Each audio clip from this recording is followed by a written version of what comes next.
Have you ever felt like you're just waiting for the other shoe to drop? There's nothing actually wrong. You're just waiting on something bad to happen. Is that you? Have you ever felt like that? Well, there's a reason why your nervous system is stuck on high alert. You learned that calm was not safe. This becomes the template for your adulthood, even when things are going good. Your nervous system goes into panic mode because it doesn't recognize calm as okay. If you've ever felt chaos in calm, you know exactly what I'm talking about. And this episode is for you. Soft spaces, soft spaces.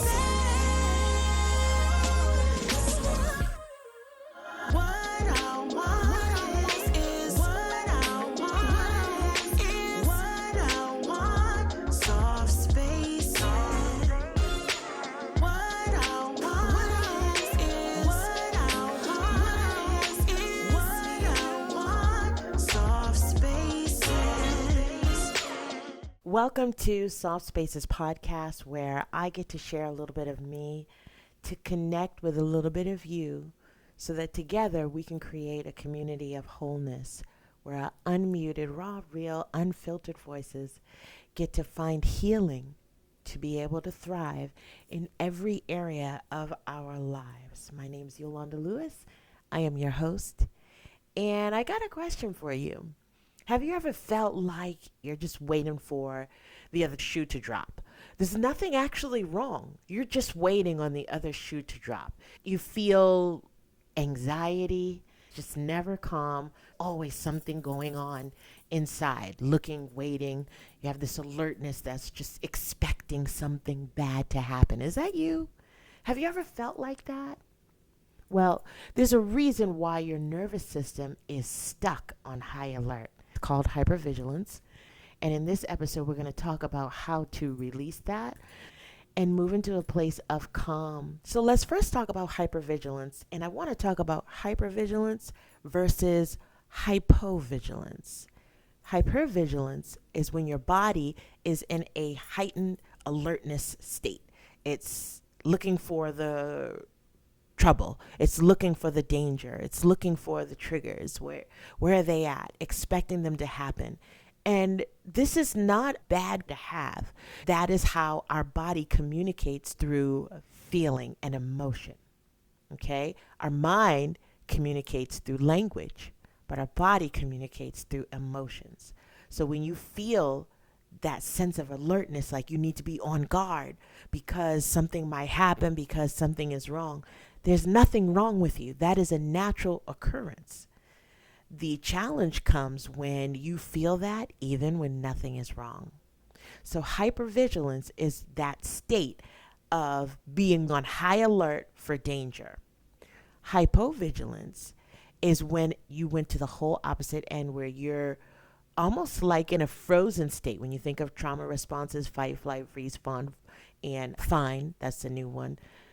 When you are in those states, you have a slow reaction to trouble, to danger, where your body's in such a shock, your nervous system is in such a shock, it slows down instead of speeds up. That's hypovigilance. So if you grew up in an unpredictable environment as a child where it was unsafe on so many levels, and you don't live like that now, but it was way unsafe then, your hypervigilance was active because it had to be.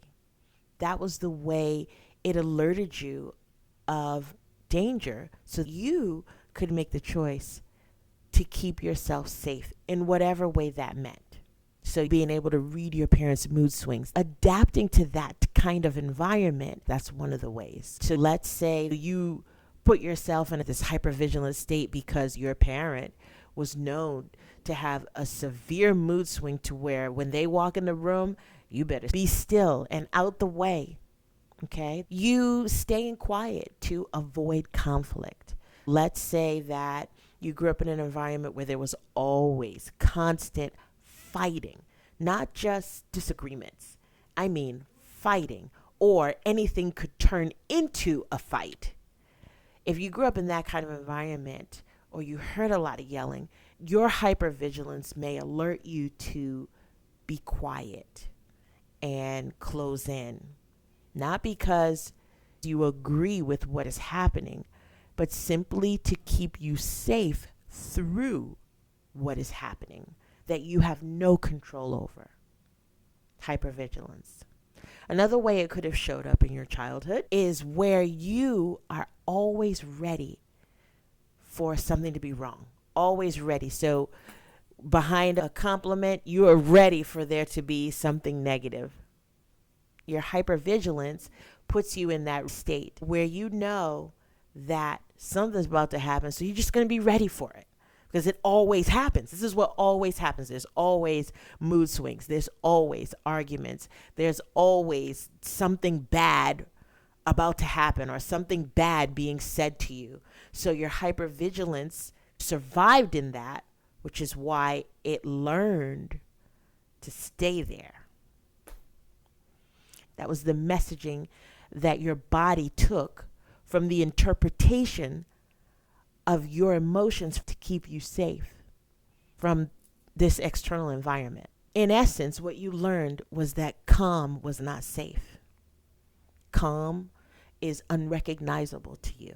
This becomes the template for your adulthood. Even when things are going good, your nervous system goes into panic mode because it doesn't recognize calm as okay. It doesn't recognize calm as safe.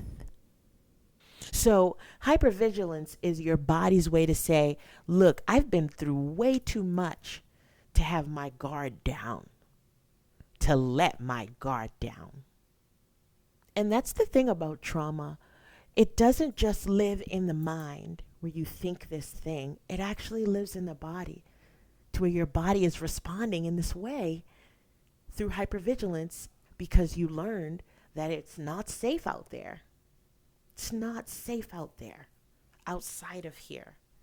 And so to protect ourselves, because we need safety, we're going to keep ourselves in this alerted, never have your guard down state. You ever meet someone who you were open to meeting, but they never had their guard down? They were more than likely in a position of hypervigilance because they told their body that outside is not safe, calm, healthy relationships where there's not chaos and dialogue, where there's not chaos and arguments, because chaos is what we're used to. Not that it's safe, it's just what we're used to. And we know how to respond to that with guards up. We know how to respond to that with disassociation. We know how to respond to that with keeping ourselves away and keeping ourselves closed. So there are a few signs that you can tell if your body is interpreting your experiences as not safe. And one of the ways that you can interpret your experiences as not safe is when you have trouble just relaxing. Even if you're off on vacation, you can't relax. And this is for my busy women. These are my boss ladies. We hide sometimes in that and having to stay busy and not giving ourselves permission to literally relax, deplug for a time period. That's trauma showing up in your life. That's your body telling you there's trauma hidden inside. Nothing is that important to where you don't owe your body, owe your mind, owe your spirit rest. Hey, Soft Spaces fans, I got a question for you. Based on you listening to this podcast, you probably are looking to stop burning out. You're probably looking for ways to reconnect with you and start living lighter. If that's you, I want to invite you to the Embodied Life Reset Experience. It is a one-day workshop taught live by me that's in person, where you get access to a private community, and it's really unlike anything else that I offer. In our time together, and by the end of this workshop experience, you'll have insurmountable clarity on how to make room in your everyday life to just breathe, to be able to reconnect and still accomplish all of the things that you are responsible to accomplish, all of the dreams that you have envisioned for your life. It happens at this workshop. So make sure that you sign up. Click the link in the description, and I'll see you on the other side. Let's get back into the convo. Another way is feeling like something bad's about to happen. And oftentimes we welcome that energy into our space, and guess what? Something bad does happen. Because we brought it in, we called it to us, waiting for it, sitting in expectation of it, feeling like it's too good to be true. We program our mind to believe and say those things. That is trauma showing up in our life, in our body, meaning it doesn't give us space to relax, space to be calm, because you feel this vibration inside of you that just won't quit. It just keeps going. No matter what's going on around you, it just keeps going. Even in a calm state, you feel this vibration. Trauma living in the body. It's your body trying to shake it up so it can get out. It wants out. Another way is sabotaging calm, because it's just not familiar. So you create the chaos. You are the firecracker. You are the trouble starter. You are the one to get it popping. Whether it's conversation, whether it's, well, why'd she say that? Or why he do this? You're creating drama in your head because your body needs you. If it's going to stay in that pattern, it needs you to do that in order to keep that hypervigilance up and validate that hypervigilance happening as an external effect, literally in survival mode. If you're here, listen to this episode, I know you're tired. You are tired of always waiting for something bad to happen, always being on high alert. You're tired, and that's okay. Matter of fact, that's a great thing, because it's your body's way of asking you for safety through calm. Let's introduce our bodies to safety through calm instead of safety through trauma responses, especially when you spent years practicing living in that space of pain. Let's undo it, and let's undo it together. When we're undoing this together, we're looking at what are some of the things that we can do to cue our body to recognize safety as familiar and to recognize safety as something important and something necessary for the now, in a way that it's okay to explore it. The first thing you can do is scan. You want to scan your body, look for something in your environment that can be a point of safety. It could be something soft. It could be something round. It could be something bright and colorful, just a point of safety, and look for that in the room, things that are safe. And if you have nothing, then add that to your room. Add some things that will make your room, your environment, your office, your kitchen feel safe. This also allows your eyes to get used to seeing safety, so that your body can experience what it sees and interpret it as safe and calm and okay. That's something you can do externally, orienting yourself to your surroundings. Another thing that you can do is touch. Safe touch. What does that look like for you? I know in my experience, and this is a soft space so we can be vulnerable, in my experience, touch wasn't always safe. I had to learn how to touch. And even after I had overcome that part of my healing journey with regard to sexual trauma in childhood, I had to learn safe touch even after I had surgeries. I couldn't touch for a while those parts of my body. It didn't feel safe. It didn't feel familiar. It felt foreign. Even after the trauma of the surgery had already passed, months, years, it still was uncomfortable for me to have safe touch, to find safe touch, to explore what safe touch looks like for me and my own body. Safe touch. What does that look like for you? Is it placing your hand on your heart or your chest or your head or your arm or your stomach, your leg, your knee? What does that look like? And how can you practice more of it so that your body is familiar with the touch of your own self and it being safe? And the last thing you can do, one of many, this is the third of many, movement. Getting adjusted to your new body. And the example of after surgery, and if that's your story too, after a traumatic experience of surgery. Because here's the thing, in both of the major surgeries that I had, not only were they traumatic because of what was being removed from my body, that is essential for my femininity and my womanhood, it was also an adjustment to now I move different.